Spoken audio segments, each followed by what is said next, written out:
we're here because, or I'm here because I would like to know about the NAN Project. I have learned a little bit about the background story, your family, your daughter, your sister, who passed away due to mental health struggles. Yep.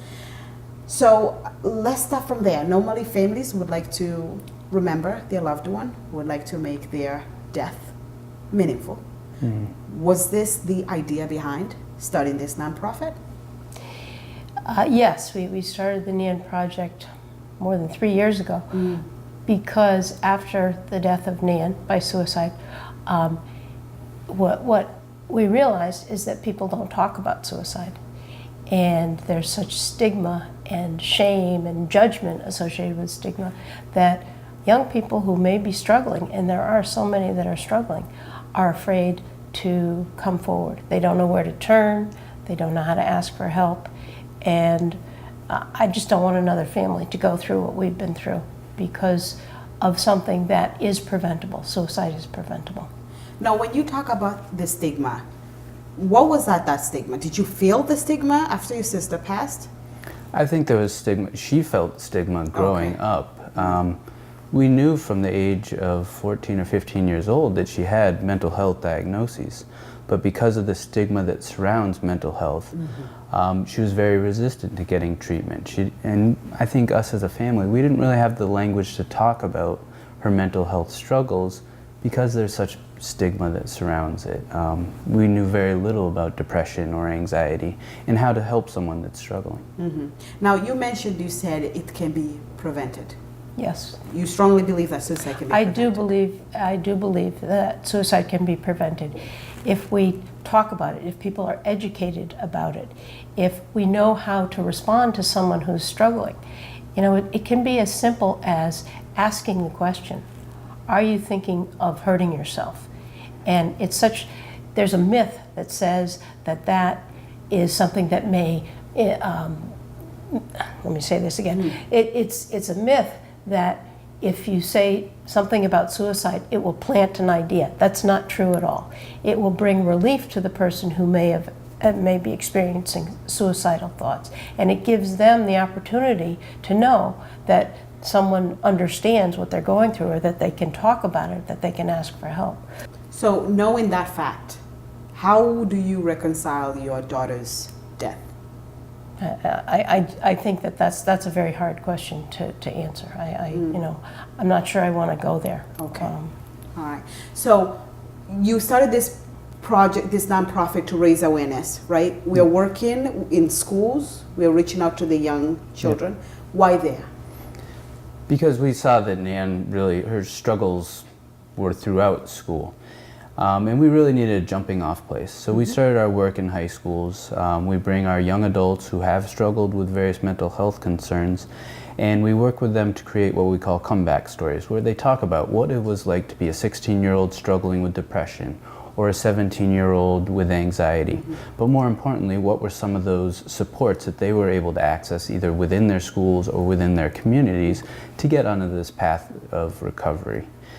We started with the high schools because we needed somewhere to start. But now we're moving into middle schools, we're doing some work with colleges. We're really just trying to spread this awareness around mental health and make this a conversation that people of all ages can have. Okay, what are we learning about today's struggles, the problems that the youth are facing? I'm sure, not to date you, but what you went through back in high school may look very different from what the young ones are going through right now. And I'm ancient, but Jake will tell you that it's very different. But what we're learning is that the rates of anxiety, the rates of depression just continue to skyrocket. Kids are struggling at much higher rates, and it keeps going up. Suicide is the second leading cause of death of young people. Okay. So then we go to the schools. What do we say? What message are we sharing?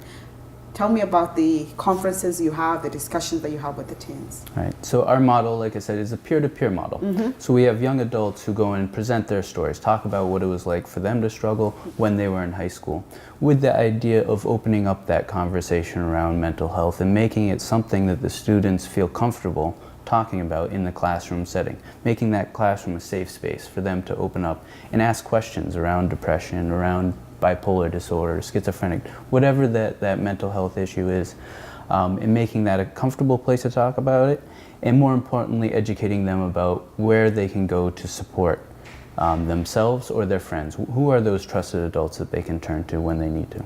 Okay. Do we know anything when we're talking about stigmas? Who is at risk when it comes to suicide, mental health? Because some people would think, oh, that's suicide. It's a rich person problem, or they have a certain image. But what do we know from the work you're doing? So I would say suicide is blind. It can affect people of all races, all ages. It affects us all. We do know that men are at 4 times higher risk of dying by suicide, but females are 3 times more likely to attempt a suicide. And that has to do with the means that males use versus females use. But white males aged 35 to 54 tend to be at the highest risk of suicide. But again, it's the second leading cause of death amongst young people. So it doesn't really differentiate among age, race, nationality. It affects us all. Okay. So when we go to the schools and the peers share their stories, we open up the discussion. What follows? How long do you stay there to make sure that it continues to be a safe place? Right. And that is sort of the heart of the NAN Project, is it is not a one and done intervention. We open up the conversation, but our goal is to keep that conversation going amongst the students, within the student body. And we do that by bringing into the schools a whole framework for how to continue the conversation around mental health, around suicide prevention, but also around emotional well-being. And we do that with our peer mentors, supporting the students, and often a student group, to hold events, to produce resource sheets that tell students where they can go if they're struggling, to have a stress less week that they might have 1 week, to do extracurricular kind of activities and engage students in discussions around mental health. We want to normalize the conversation, and you can only do that over time. Begin to have that cultural shift where people equate mental health in the same way that they talk about physical health, because it is the same thing. It's all about health. Now, according to CDC, the Center for Disease Control and Prevention, it said that last year, their survey on mortality and life expectancy in the United States found that the national suicide rate is increased and has increased by 33% between 1999 to 2017. Right now, we hear a lot in the media regarding the war on drugs, war against opioids. We are facing a crisis. That's what our current administration is talking about, and the whole nation is responding to this. Do you think we are also facing a crisis when it comes to suicide? Very definitely. Very definitely. Absolutely. I think it's all over. Sorry. Absolutely. And I think it's all related. You find most people who are struggling with substance use also have a mental health disorder. So there's a lot of overlap there. And a lot of these deaths by opioids, many of them could probably be classified as suicide as well. So I think it's a very connected crisis that we are facing. When talking about the opioids crisis, depending on which community you're speaking to, there are those who would say we have been facing a crisis for a very long time. This crisis has not begun today. But the whole nation is aware of it because it impacted a certain person of certain demographics, right? So when it comes to suicide, why do you think, or do you think the same narrative would play in terms of why it's not out there, why the country isn't responding as it should? Because it hasn't impacted the so-called right victim to rally the whole nation. I mean, I think suicide, you are seeing more discussion around suicide every time there's a celebrity death by suicide. So it is being talked about a little bit more than it was several years ago, but it's also the stigma that surrounds. There's a shame that people who lose a loved one, a friend, to suicide, there's a shame that a lot of people unfortunately feel related to that. And until we kind of take away that and make people feel a little bit more comfortable talking about suicide, that stigma is going to remain there. So how should we be talking about suicide? Openly Openly. and with a very healthy concern about how we can reach out to young people, anybody who's struggling.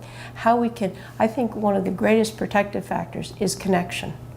To, if you know someone who's struggling, or even if you're just not sure, is to talk to, are you okay? How can I help? I'm here, I really care about what's going on with you. So, you know, if you don't want to talk now, maybe we could talk later. But I do care. I mean, it's really making sure that you connect. And don't be afraid of it. Do not be afraid of it. All right, thank you to both of you for sitting down with me to discuss about the NAN Project. Thank you. Thank you.